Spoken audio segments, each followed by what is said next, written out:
Hello and welcome to Mock the Week. I'm Dara Breen. Joining me this week are Andy Parsons, Ramesh Ranganathan and Rob Beckett, Josh Widdicombe, Hugh Dennis and Gary Delaney. One clap for Rob. We start with a game called Picture of the Week. I show the panel a topical image and ask them to tell me what's happening. So, teams, what's going on here? Is it new exhibition disappoints crowds at London Aquarium? Isn't Labour's best hope? In fact, they've cryogenically frozen him until after the next election. Is it the Blue Man Group unveil latest member? He's probably joined the cast of Avatar 2, hasn't he? The quest for unelectium.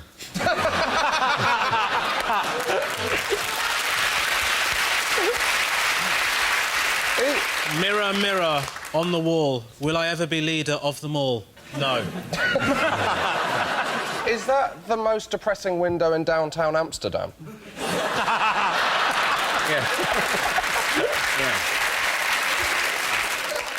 My worry about it is that he might just have been caught obsessively watching one of those lights that kills flies in restaurant kitchens. Is that what you see if you look in a mirror at midnight and say Miliband 3 times? OK, back to this. Anyone else? No, Is it the Labour Party conference? It is, of course. Thank you very much, Josh Widdicombe. You're absolutely right. It is, of course.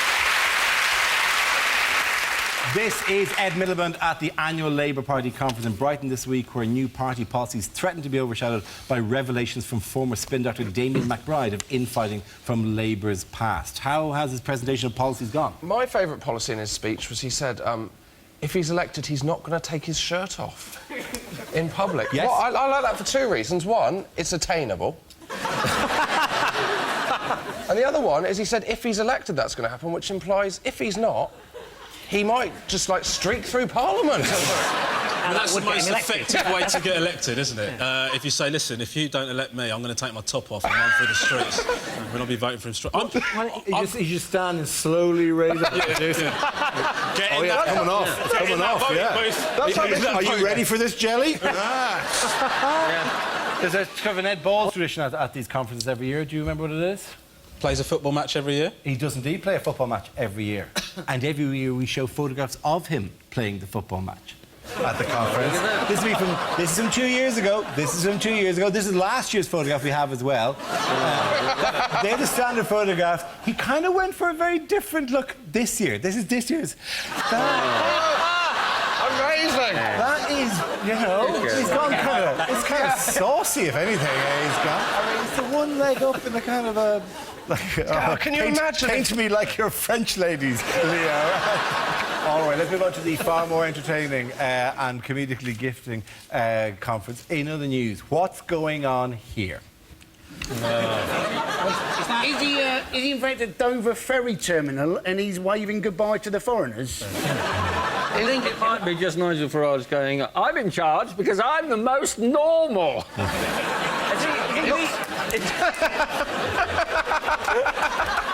I'm the electable one. I'm the safe face of UKIP. I mean, that's actually how he always enters a room. He always walks in and goes, Farage! Farage sells teeth for party funds.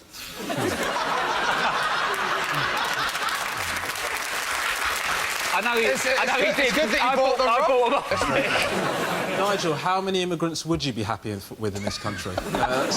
His cook, his cleaner, his gardener.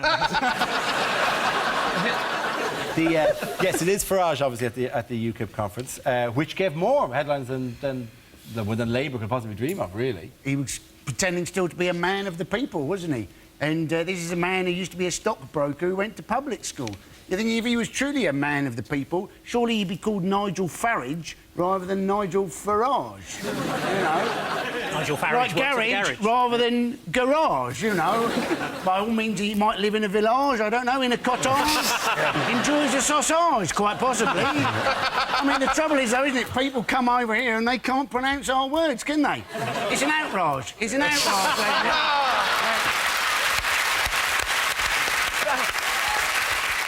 It is funny, though, when you see him when he's being the sane member of the party, when he's the one clamping down, because who does he destroyed their party conference? Godfrey Bloom. Godfrey Bloom, yes. What did Godfrey Bloom say?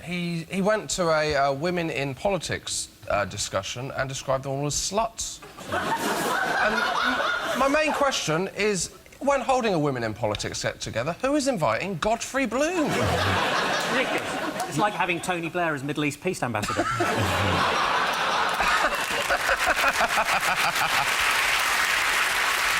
What was his defence for calling them sluts? Well, he said that he called them sluts because they didn't clean behind the fridge.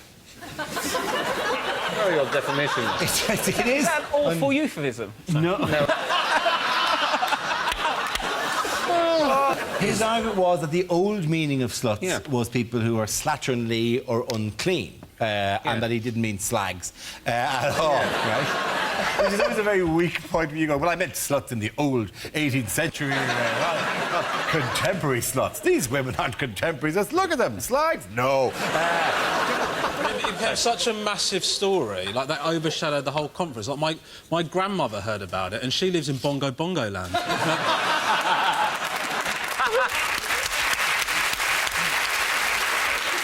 I do think it's a strange barometer to choose anyway in terms of deciding tasks around the house, because genuinely, who cleans behind the fridge? Have I missed a thing here? Well, how do you get behind the fridge? You'd have to move the fridge for a start, right? Well, you have to take out the whole fitted kitchen. It's another point that if I ever came home, and my wife works it, but if I ever came home and found her cleaning behind the fridge, I'd have to stage an intervention and go, honey, this is going too far. I just caught you cleaning behind the fridge. I don't think I can take this thing. It was enough. I could get on board with all of our urine being collected in jars, but I can't. But behind the fridge is too far. This is too much. We need to get help here. He went, women are better at finding mustard in the pantry than driving. And I'm like, why are you hiding the mustard from your wife? Who does that? Has she got a problem? She's like on 2 packs of Coleman's a day, doing lines and stuff. Yellow all round her nose. Also, every Sunday morning, he's out with a stopwatch going, OK, oh yeah, you're making a ham sandwich? No, where's the mustard? He hit a Channel 4 news reporter on the head with a brochure. Yes, he did. And apparently, right, this Channel 4 news reporter, he was hit so hard that he actually damaged his brain, and he's now had to become a Channel 5 news reporter. So sad. We actually have, this is the brochure, and the point that that is Michael Crick, I believe, was it Michael Crick? Michael Crick, yeah, very famous yes, Michael Crick. Michael Crick made the point that this is a brochure, and it's of their conference, and it features faces, about 270 faces of UKIP members there. And none of them, well, they're all white. And he said there isn't a black face on this, right? And he gave the brilliant counter-argument, which is going, oh, no, you're racist. Which is just one of it's like arguing with an 8-year-old. These people are all white. Oh, they're white. Oh, is that wrong now? Oh, you're racist. No, wait, you're the racist. No, you're the racist. Essentially. And then just the point, hit him on the head. It is a fine piece of footage. Do you know what's brilliant about this, though, about this brochure, is that illegal immigrants can cut out the pictures at just about the right size to make a false passport. It looks like a kind of racist version of Guess Who, where you'd go... Exactly, yeah. Are they black? No. Do they have a beard? He said he wants to represent the Yorkshire women that always have dinner on the table when you get home. I was like, but no one wants dinner on the table as soon as you get in. You want to put your tracksuit bottoms on first, have a cup of tea, play Candy Crush, and then graze from the fridge for an hour. I'm not going straight into a toad in the hole. I've been working. Got to get my mustard out, haven't I, first? OK, game of the round. The post goes to Josh, Hugh and Gary. Our next round is called Newsreel. We play in a recent piece of footage featuring people in the news and ask Hugh to suggest what might be being said. This week's clip features David Cameron and Nick Clegg visiting a train factory. Well, thank you very much indeed, Nick. We're late again. I said we should take the Jag. You said if we're going to visit trains, we must go by train, and of course the bloody thing broke down. Mind the wall, Nick. Mind the wall. Mind that wall. Mind that wall. Well done, Nick. I wish we could make you disappear permanently. Anyway, I'll tell you what, I'll do all the talking. You just stand there and smile inanely. Right, good morning, everyone. I'm sorry we're late. Somebody fell under Eric Pickles at Hemel Hempstead, and we've come on the replacement bus service. But now, would you please give a very warm welcome to the Deputy Prime Minister. Well, thank you for the warmth of that welcome. I'm wearing a red tie today to try and look more socialist than my colleague. It's not really very convincing, is it? We're here to announce a massive £40 billion investment in high-speed rail. Please feel free to show your appreciation of the policies of the coalition government.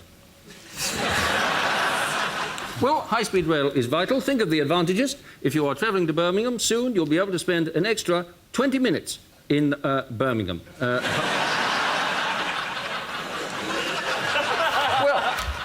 thank you for your enthusiasm. That was an absolute fucking disaster. I hate trains. Oh, look at this. You see this picture I've downloaded? This is Nick Clegg's head on a woman's body, and up behind him, that's David Cameron. He's about to give him a right shot. Oh, hello. How are you doing? Hello, gentlemen. I'm afraid we're lost, both here and in government. I wonder if you can help us find a way out. Oh, look, I wonder what you've got on your computer. Well done, you!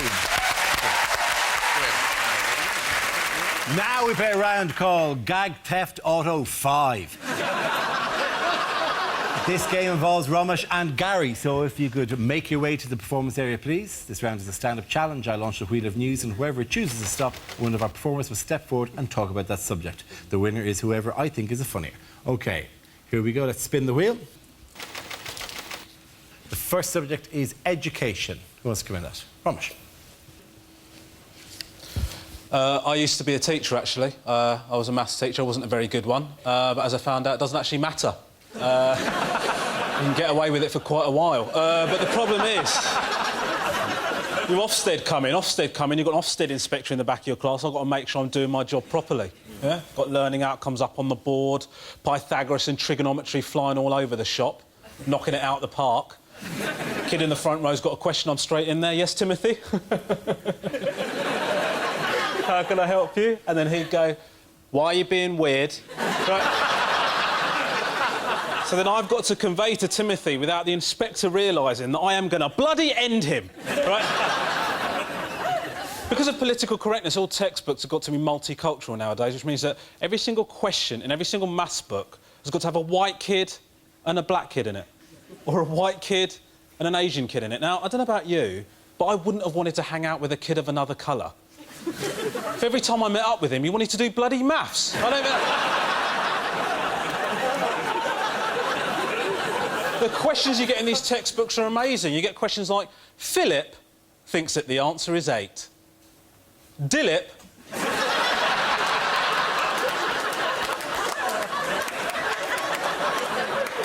thinks that the answer is 10. Which one is correct? And then a kid would put his hand up and he'd say, I think Dilip's correct. And I'd say, why? And he'd say, oh, because Asian kids are bods, aren't they?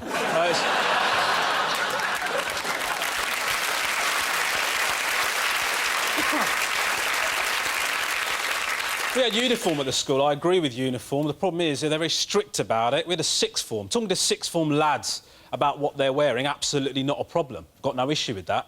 Talking to sixth form girls about what they're wearing, something I felt a lot less comfortable about. But what I actually found was if I just looked at them for long enough, they soon covered themselves up.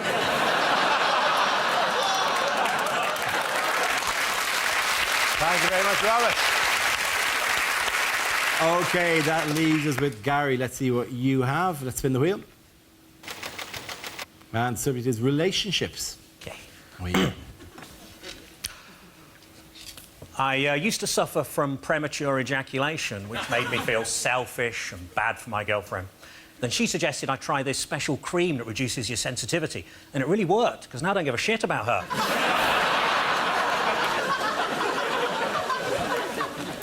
I bought a vegan friend of mine a fancy cookbook. Unfortunately, he said he couldn't accept it as it was leather-bound, which meant it was too heavy for him to lift.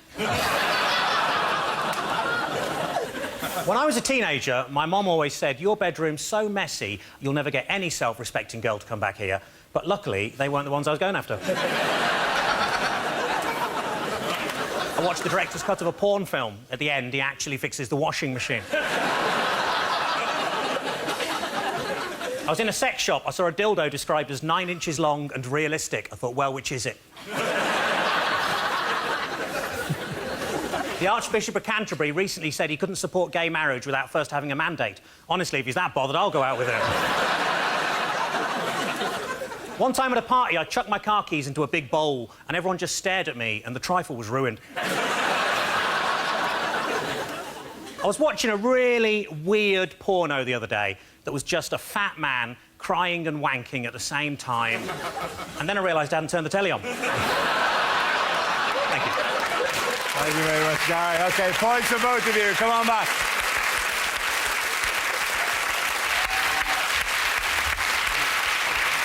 Our next round is called If This Is the Answer, What Is the Question? On the board are 6 categories. Ramesh, which category would you like? Science, please, Dara. Science, OK. Your category is science, and the answer is 1.75 billion years. What is the question? Is it how long it would take Joey Essex to spell the word hypothetical?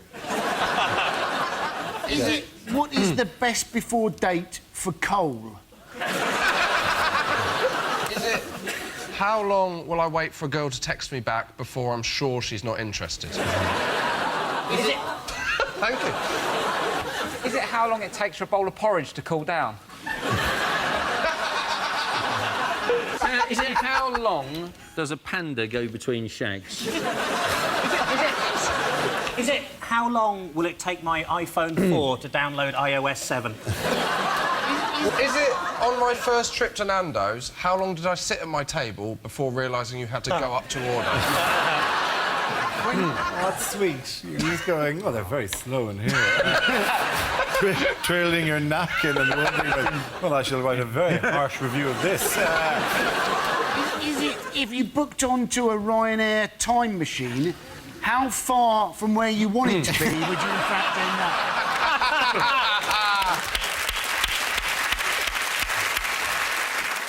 Is it how long we've got on Earth till it's too hot to live on? That's absolutely right. Well Yeah. done, Rob. Thank you very much. Yes, the question I was looking for was how many years maximum do scientists predict human beings have left on Earth? This is the news that scientists have estimated that the Earth could possibly support life for up to a further 1.75 billion years. And after that time, the planet will become uninhabitable. Why will it become uninhabitable? 1.75 billion years, they reckon, right, that then the Earth is going to, like, get so hot because the sun will expand and the temperatures will soar and the oceans will disappear. And you're thinking, that is one hell of a long-range weather forecast, isn't it? How hot does it need to get before I can call my house a villa? Is it like 35 degrees or...? I'm sure, I presume there was some architectural part to Villa as well, not just it's sunny. It's just a bungalow with a pool, isn't it? It's not going to make much... I mean, I don't care anyway. It's not going to make much difference to me unless omega-3 is more powerful than we ever imagined. It should be said that if you add 1.75 billion to the total time we've been on the planet as a species so far, the total is 1.75 billion. So it's pretty much unlikely we're still going to be around at that stage. It's an unfair time for it to happen, though, isn't it? Just when the Eurozone will be coming out of recession. If it's going to be too hot in 2 billion years, whatever, it's ages away, it's going to be well nice for a good couple of thousand. Isn't it? Like a really nice temperature for a few It's a thousand very years. British reaction, isn't it? You know, oh, well, it's going to be uninhabitable by being too hot, but for a while in Britain, it'd be bloody lovely, wouldn't it? It'd be bloody lovely. The worrying thing for me is that, you think, well, it's going to happen in 1.75 billion years, and so it doesn't really affect me. But unfortunately, as a Hindu, I believe in reincarnation. I'm seriously worried that I might be a goat when the big... Completely occurs, yeah. Did you come back as an oven glove? I'm not a scientist, but so... That's important that you said that at the start. I've kind of read it. See if I'm right here, Dara. Yeah. So the sun is like Helen Mirren in that the older it gets, the hotter it gets. Is that how it works? Essentially, yes, because Helen Mirren started burning hydrogen. But as she's grown older, she begins to burn helium and larger elements until she talk with a eventually higher voice then, she'll at that create point? iron and explode her outer layers across the gap. Are we still talking about Helen Mirren now, Hang- or the sun? I can't quite remember. Does this mean Helen Mirren is going to turn into a white dwarf? That would be At remarkable. some point, it would be great if she did. Hello, Helen. Hello. But how are we talking? Like inside of a McDonald's apple pie? Is that... It's going to be... You know how hot it's going to be? Every day the Sun is going to say, what a scorcher, and there'll be a picture of a girl on Bournemouth Beach. That's how hot it is. Where would we be? Would we be here? Or We'll be on one of those, the new sort of Gillies or whatever it's called, or Kepler. Kepler 22b Gliese. Yeah, there are planets that we... There are thousands of planets, aren't there? Yeah, the idea is that we would have moved to another planet. In whatever it's called, the Goldilocks. Oh, yeah, that the planet would be suitable for life, yeah. But which means there's probably life on it, in which case then we arrive, essentially immigrants. It'd just be fantastic. We arrive in a hideously ironic turn of fate. We arrive and go, hello, and some UKIP are running Kepler 22b and go, oh, we're not having those Earthlings here. Oh, they'll drive prices here down, yeah. Why is it called Goldilocks? Goldilocks is neither too hot nor too cold. It's a porridge reference, because that's apparently very important when you're a planet. OK, let me explain to you basically. Bette Midler likes porridge, but Bette Midler doesn't like hot porridge. She likes kind of medium-tempered porridge before she explodes and engulfs the entire planet. That's the way scientists always talk to each other about this stuff. When did Helen Mirren become Bette Midler? Oh, fuck, it's not. It was Helen Mirren. Midler! That weird little Freudian slip. Yeah, sorry. Someone fancies Bette Midler! Yeah, we all have to shadow underneath Bette Midler's wings, where it'll always be cooler under her wings. That's where the wind is. OK. Sorry. I can't believe it. Anyway, OK. What bad news did Ryanair have this week? Is it nobody had excess luggage, so they didn't make a profit?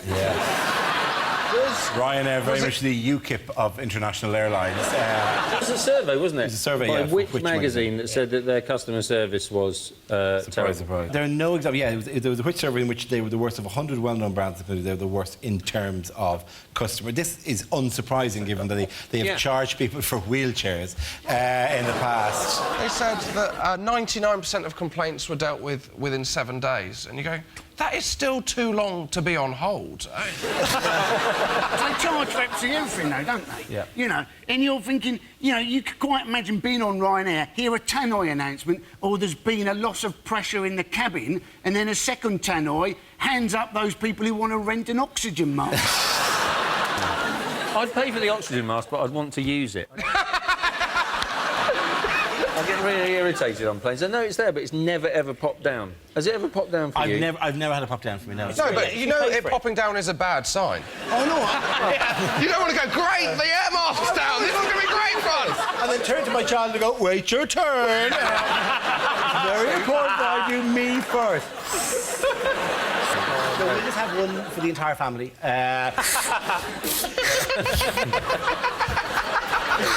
It's like a buddy procedure at diving. Yeah, it is, yeah.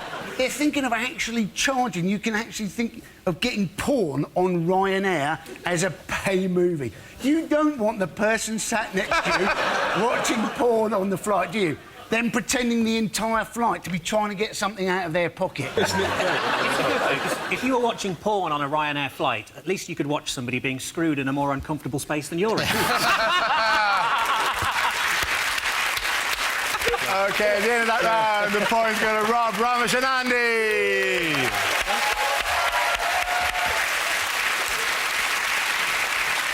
Now we come to scenes we'd like to see. So if everyone can make their way over to the performance area, please. I'll read out this week's topics and then we'll see what our panellists can come up with. OK, here we go. The first subject is things you wouldn't hear on a DIY show. Many people have written to us asking how you can make your house greener. Simple. Paint it green. And there it is, a perfect patio, and the police won't suspect a thing.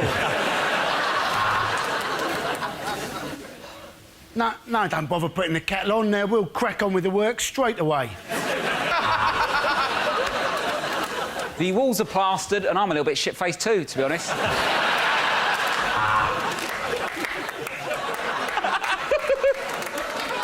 Welcome to Bollywood Does DIY. Episode number 1, change a light bulb.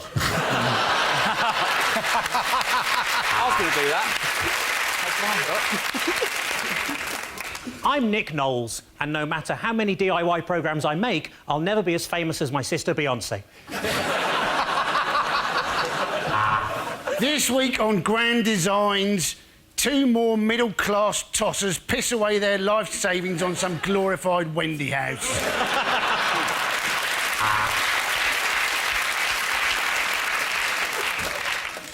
After 3 hours of sawing, 6 hours of hammering, and sanding all day, it's done. Finally, your neighbours have moved out.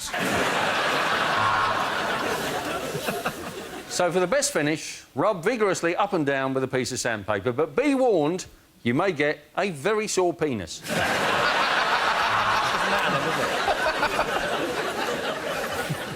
We've managed to double the price of this house in Middlesbrough. We put 20 quid in the biscuit tip.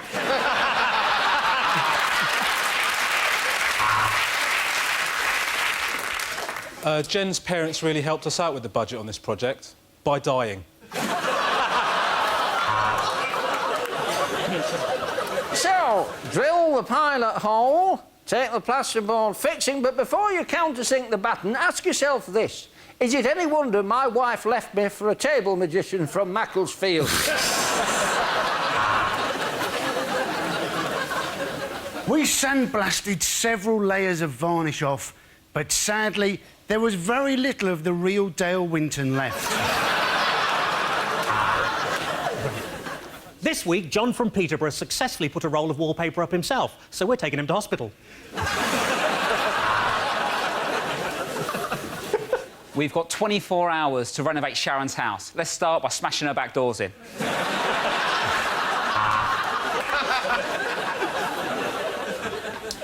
Sarah Beanie has helped Andy convert his semi into a full boner.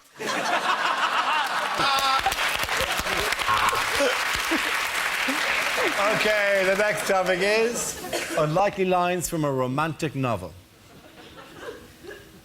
He gazed into her eyes and said, is it better with this lens or this lens? Godfrey looked behind the fridge. He was in luck. She was a slut.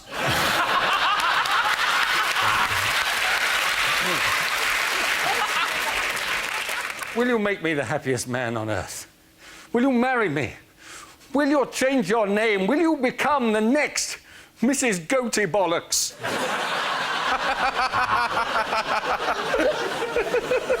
Yes, the earth did move for me. I think they must have started fracking.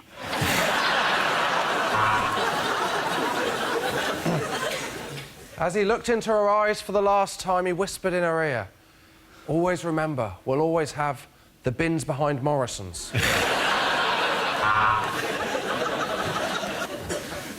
Romeo, 5-5, Alpha Zulu Tango, Grey Skoda Octavia, last seen heading towards M6.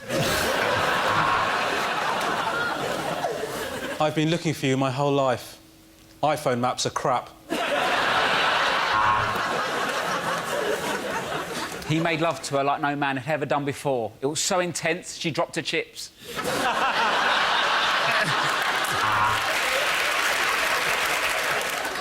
Fancy a coffee, she said. He realised his luck was in and started taking his clothes off, at which point he got kicked out of Starbucks. They skipped hand in hand through the wood. Oh, look, he said, a yew tree. How appropriate.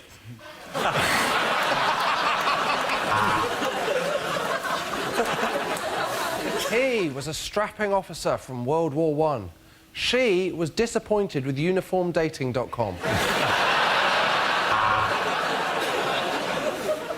Daisy was everything he looked for in a woman. Pissed with low self-esteem.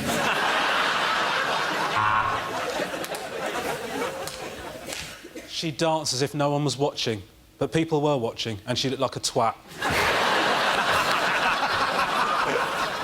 At last, I have found you.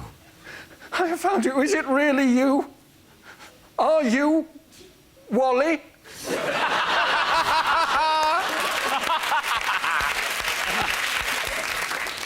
Does this story have a happy ending? He asked her. She snapped back. Happy ending, $50.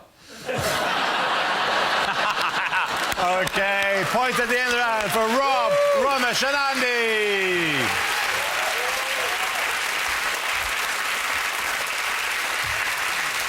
And that's the end of the show. This week's winners are Andy Parsons, Romesh Ranganathan and Rob Beckett. Commiserations with Josh Widdicombe, Hugh Dennis and Gary Delaney. Thank you for watching. I'm Dara Breen. Good night.